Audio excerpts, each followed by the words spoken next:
We provide you the platform to turn your dreams into reality. Give wings to your aspirations with KR Mangalam University. देश में इन दिनों corona virus के लगातार बढ़ते मामलों ने लोगों को डराया हुआ है। देश की राजधानी दिल्ली की बात करें तो पिछले 24 घंटे में यहां 56 नए मामले दर्ज किए गए हैं। इसके साथ ही एक 60 वर्षीय महिला मरीज की मौत हो गई है। जानकारी के मुताबिक उन्हें पहले से कोई और बीमारी थी और उनकी आंत ब्लॉक थी। इसके चलते उनकी सर्जरी भी हुई थी। इसी दौरान वो कोरोना से संक्रमित हो गई। पिछले 24 घंटे में 77 मरीज ठीक हुए हैं।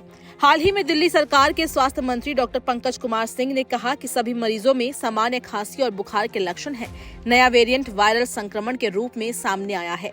मौजूदा स्थिति में लग रहा है कि ये धीरे धीरे कम हो जाएगा। एहतियात के तौर पर अस्पतालों को दिशा निर्देश जारी किए गए हैं। स्थिति पर नजर रखी जा रही है। दिल्ली स्थिति से निपटने के लिए तैयार है।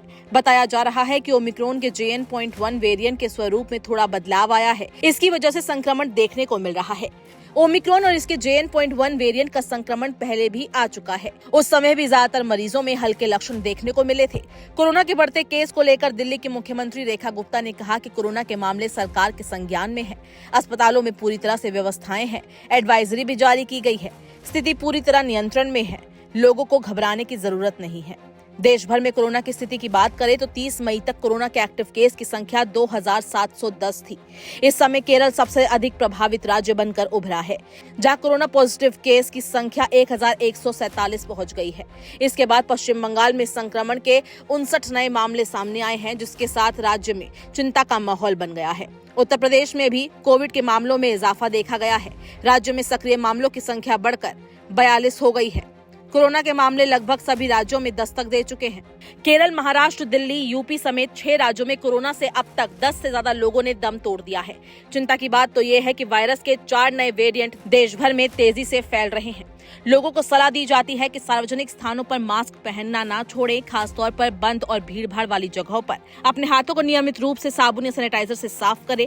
लक्षण महसूस होते ही कोविड टेस्ट कराएं। डॉक्टर की सलाह के बिना एंटीबायोटिक या स्टेरॉइड का प्रयोग ना करें। पर्सनल हाइजीन का ध्यान रखें और शारीरिक दूरी बनाए रखें। छींकते या खांसते समय अपनी नाक और मुंह को रुमाल, टिश्यू या कोनी से ढकें।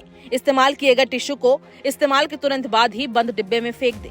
बातचीत के दौरान लोगों से सही दूरी बनाए रखें, खासकर उन लोगों से जिनमें फ्लू जैसे लक्षण नजर आ रहे हैं। अगर आपको भी बीमारी महसूस हो रही है या लग रहा है कि आपको बुखार है, सांस लेने में तकलीफ हो रही है या खांसी जैसे लक्षण नजर आ रहे हैं, तो लोगों से दूरी बनाए रखें और डॉक्टर से संपर्क अवश्य करें।